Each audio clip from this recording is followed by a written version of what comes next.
धीरे बोलो, कोई सुन ना ले दोस्तों। यह बात हम सबके कानों में जरूर पड़ी होगी और हमारे मुंह से भी निकली होगी, लेकिन सोचने की बात यह है कि वाक्य कब कब हमारे कानों में पड़ता है, क्योंकि ऐसे कम ही गुप्त राज्य होते हैं जो हम दूसरों के कानों में पड़ने नहीं देना चाहते। अक्सर परिवार में अशांति का कारण हम स्वयं ही होते हैं। हम इस बात को देख पाए भले ना देख पाए, पर यह असल सत्य है, क्योंकि जाने अनजाने मूर्खतावश हम खुद ही अपनी वह सारी बातें दूसरों को बता देते हैं जो हमें कभी दूसरों को नहीं बतानी चाहिए। और वही बातें जो जाने अनजाने हमने किसी दूसरे के सामने बता दी थीं, वही हमारे दुख का कारण बन जाता है, वही हमारे लड़ाई झगड़े का कारण बन जाता है। और फिर बाद में हमें पछतावा होता है कि मुझे यह बात किसी ही बतानी चाहिए थी, मेरी ही गलती हुई कि मैंने जाने अनजाने यह बात सभी को बता, और मेरी ही बात मेरे दुखों का कारण बन गई। इसीलिए आज की जो बौद्ध कहानी मैं आपको सुनाने वाला हूं, से सुनने के बाद आपको 7 बातें हैं जो आपको किसी को नहीं बतानी। क्यों नहीं बतानी, इसके पीछे का तर्क भी मैं आपको इसी बौद्ध कहानी के माध्यम से दूंगा। इससे पहले कि आप इस बौद्ध कहानी में खो जाएं, इस चैनल को सब्सक्राइब अवश्य कर लें। तो चलिए कहानी शुरू करते हैं। एक समय की बात है, एक नगर में रामू नाम का एक युवक रहता था। वह युवक बहुत गरीब था। 2 वक्त की रोटी भी बड़ी मुश्किल से उसको नसीब होती थी। किसी काम की तलाश में दिन रात खोज करने पर भी उसे कोई काम नहीं मिल रहा था। फिर एक दिन उसने अपनी पत्नी के सामने आकर अपनी सारी समस्या बता दी। उसने अपनी पत्नी को कहा कि मैं जिस जगह भी काम मांगने के लिए जाता हूं, तो हर कोई मुझे यह कहकर काम नहीं देता कि हमारे यहाँ काम की जरूरत नहीं है। काम की तलाश करते करते थक चुका हूं। मुझे समझ नहीं आता कि मैं तुम लोगों का पेट कैसे भरूं और अपने बच्चों को कैसे पालूंगी, और यह चिंता मुझे दिन रात खाई जा रही है। यह सुनकर उसकी पत्नी ने कुछ सोच विचार करके कहा कि तुम एक आदमी के पास एक बार ही काम मांगने के लिए जाते हो, और जब वह काम नहीं देता तो तुम 2 बार उसके पास काम मांगने जाते तक नहीं हो। अगर तुम्हें उनसे काम लेना है तो तुम्हें हमदर्दी तानी होगी, तुम्हें उनसे हमदर्दी हासिल करनी होगी, अपनी गरीबी दिखानी होगी, ताकि वो लोग तुम्हारी मजबूरी समझकर तुम्हें काम पर रख लें। इसीलिए शर्म मत करो, उन्हें अपनी मजबूरी बताओ, अपनी गरीबी बताओ, और इसी उपाय तुम काम पा सकते हो। यह बात रामू के मस्तिष्क में बैठ गई, और अगले दिन काम मांगने के लिए वह उसी सेठ के पास जा पहुंचा। वह पिछले दिन काम मांगने के लिए गया था, लेकिन इस बार उसने हाथ जोड़कर उस सेठ से प्रार्थना की और विनती, क्योंकि वह बहुत गरीब है और उसे काम की बहुत जरूरत है। वह जो कुछ भी उसे उसमें संतुष्ट हो जाएगा, पर कृपा करके मुझे अपने यहाँ काम पर रख ले। उसकी यह हालत देखकर उस सेठ ने उसे अपने यहाँ काम करने के लिए रख लिया। वह रोज सेठ के यहाँ काम करने जाने लगा। अंदर ही अंदर वह खुश तो था कि उसे काम तो मिला, लेकिन उसे वेतन दूसरे लोगों से कम मिलता था। वही काम जो दूसरे लोग कर रहे थे, उन्हें ज्यादा पैसा मिल रहा था और इसे कम पैसा मिल रहा था। जब इस बारे में उसने अपने सेठ से कहा, तो सेठ ने कहा कि देखो भाई, तुम्हें काम की जरूरत थी, मैंने तुम्हें काम दिया। मेरा धन्यवाद करने की बजाय तुम मुझसे शिकायत कर रहे हो। यह सुनकर राम्र वहीं पर चुप हो गया। बात कहीं ना कहीं सत्य थी। सेठ ने तो उसे उसकी मजबूरी के हिसाब से ही काम दिया था, और इसीलिए वह उसे अपने अनुसार ही वेतन देता था। लेकिन धीरे धीरे उसने यह बात अपने सगे संबंधियों और अपने दोस्तों को भी बताना शुरू कर दी कि उसका सेठ कैसा आदमी है और उसे कितना वेतन देता है। समय निकलता रहा और रामू पूरी लगन के साथ अपना काम करता रहा, लेकिन अब परिस्थितियां बदलने लगी थीं। सेठ अब रामू से दूसरे लोगों से ज्यादा काम लेता था और उसे कम वेतन देता था। यह बात रामू के मन को बहुत खलती थी कि वह दूसरों से ज्यादा मेहनत कर रहा है और उनसे कम वेतन पा रहा है। इससे उसके आत्मसम्मान को बहुत गहरी चोट पहुंची। अब धीरे धीरे उसका मन अपने काम से हटने लगा। उसका मन काम में लगता ही नहीं था। जाहिर सी बात है कि ऐसी जगह किसका मन लगेगा जहां आदमी को अपने आत्मसम्मान के साथ समझौता करना पड़े। इसीलिए जल्द ही उसने अपना काम छोड़ दिया और वह घर पर आकर खाली बैठ गया। अब उसके पास घर का खर्चा चलाने के लिए भी पैसे नहीं बचे थे। इसीलिए उसने अपने सगे संबंधियों और अपने दोस्तों से सहायता मांगना शुरू किया। लेकिन उसके दोस्त उसके सामने तो उसे दया का पात्र समझते थे, उसे झूठा दिलासा देते थे लेकिन पीछे से उसका मजाक उड़ाते थे। वह कहते हैं कि रामू कितना बेवकूफ है, सेठ ने रामू से इतना काम लिया और बेचारे को पैसे भी नहीं दिए।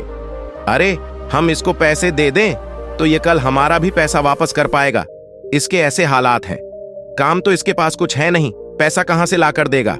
और इसी वजह से रामू की हालात दिन बदन खराब होते जा रहे थे। अब वह दिन रात तनाव, वहीं उसके दोस्त, वहीं सगे संबंधी जो उसके अपने होने का दिखावा कर देते, वो उसे दया का पात्र समझ रहे थे। उन्हें उसके ऊपर तरस आ रहा था।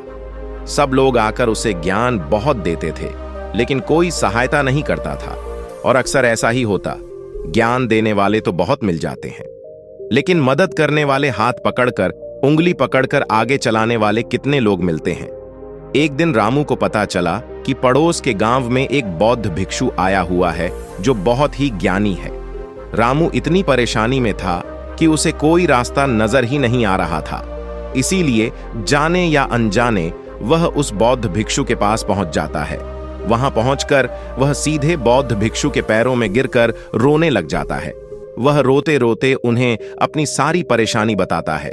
उसे बताता है कि किस तरह उसके सेठ ने उसका फायदा उठाया और उसके सगे संबंधी उसके साथ कैसा व्यवहार रखते हैं। सारी बातें सुनकर बब भिक्षु ने उसे शांत कराते हुए कहा कि बेटा, यह सारी समस्याएं तुम्हारी बुद्धिहीनता, तुम्हारी मूर्खता के कारण उत्पन्न हुई है। अगर तुम्हारे अंदर विवेक होता तो इनमें से एक भी समस्या तुम्हारे मन को दुखी नहीं कर सकती थी, लेकिन तुमने अपने अविवेक के कारण, अपनी मूर्खता के कारण खुद ही अपने रास्ते में कांटे बिछा दिए और खुद ही के लिए समस्या खड़ी कर दी। आज मैं तुम्हें ऐसी 7 बातें बता रहा हूं जो भूल कर भी किसी को मत बताना, और इन बातों का अनुसरण करते हुए तुम बाहर से मिलने वाले दुखों को दूर कर सकते हो जो बेवजह दुनिया की वजह से तुम्हारे अंदर पनपते हैं। पहली बात जो किसी को नहीं बतानी चाहिए वह है अपनी मजबूरी।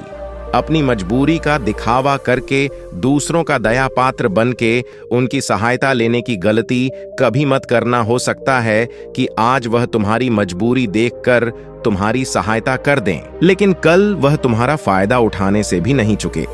और अगर फायदा भी नहीं उठाया तो दूसरों के सामने तुम्हारा मजाक बनाने में वह आदमी कभी नहीं चुके।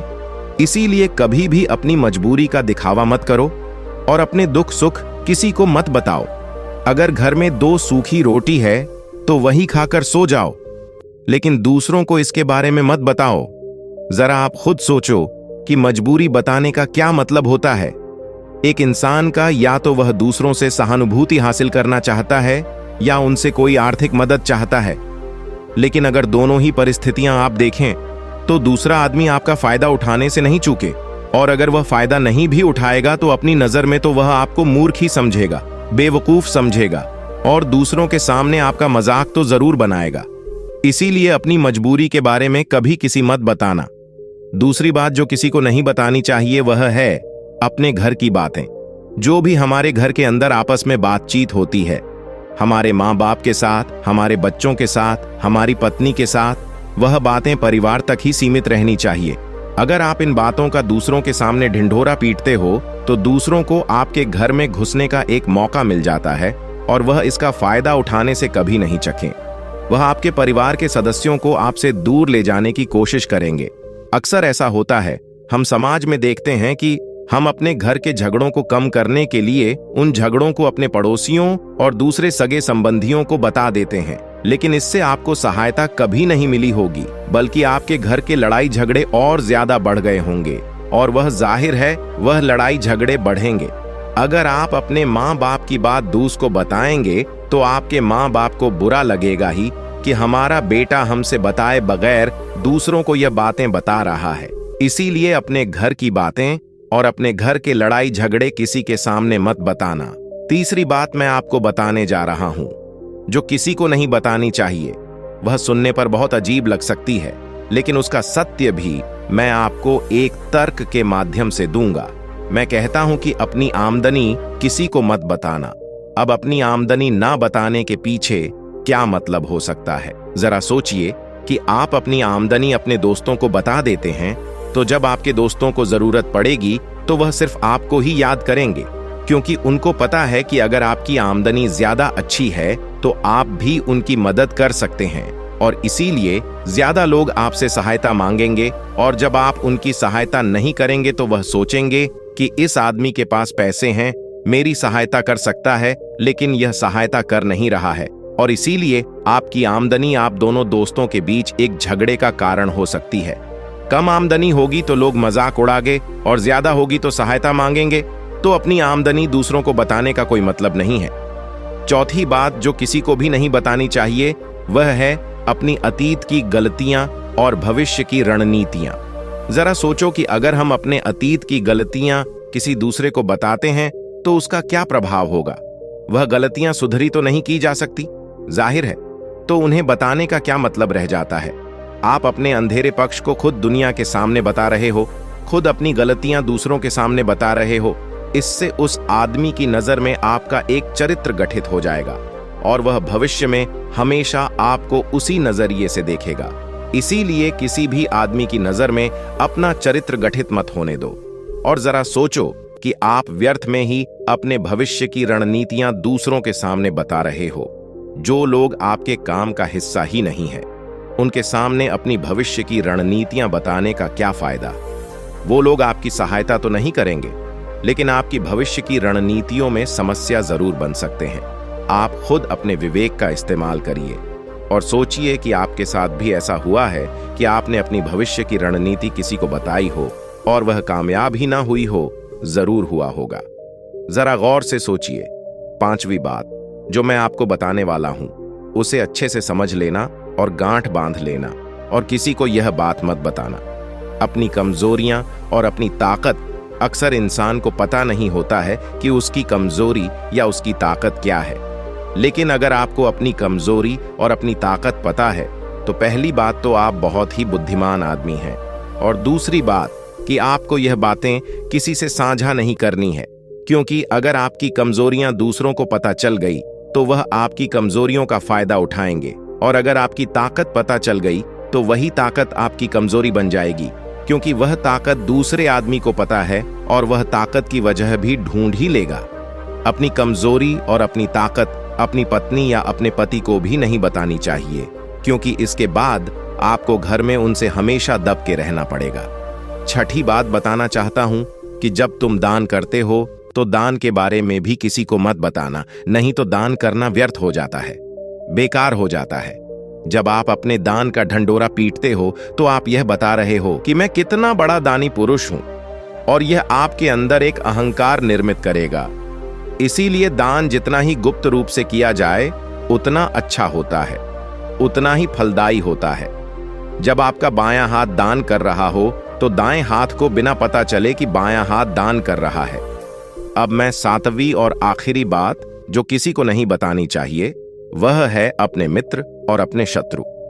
आप अपने मित्रों के बारे में अगर दूसरे लोगों को बताएंगे तो वह आपके मित्रों के साथ अपनी घनिष्ठता बनाकर आपको धोखा दिलवा सकते हैं। आपके पक्के मित्रों को आपसे दूर करने की कोशिश कर सकते हैं। अक्सर आम आदमी ऐसा नहीं करता, लेकिन आपके दुश्मन ऐसा करने की कोशिश कर सकते हैं। और दूसरी तरफ आपके शत्रु का भी किसी को नहीं पता लगना चाहिए, क्योंकि आज जो आपका मित्र है अगर कल वह आपका दुश्मन हो गया तो वह आपके दुश्मन के साथ ही मिलकर आपको परास्त कर सकता है, आपको धोखा दे सकता है। इसीलिए अपने सबसे अच्छे दोस्तों को भी अपने दुश्मन के बारे में कभी मत बताना। यह 7 बौद्ध भिक्षु ने रामू को बताई। इन बातों में संसार के सभी सिद्धांत छिपे हुए हैं। इन बातों का अनुसरण करते हुए आप अपने घर में सुख शांति बना सकते हैं और घर के झगड़े हमेशा के लिए दूर कर सकते हैं। आप इन बातों के बारे में अपने विवेक से भी सोचेंगे तो आपको यह बातें सच मालूम पड़ेगी। दोस्तों, हमारा इस कहानी को सुनाने का मकसद यही है कि आपका विवेक जागृत हो।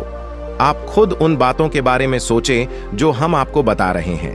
तो दोस्तों, कैसी लगी आपको यह कहानी कमेंट करके जरूर बताएं, और इस कहानी को अपने दोस्तों के साथ भी जरूर शेयर करें, और हमारे YouTube चैनल इंस्पायर्ड माइंड को सब्सक्राइब करना ना भूले। मिलते हैं अगली कहानी में, तब तक के लिए नमो बुद्धाय।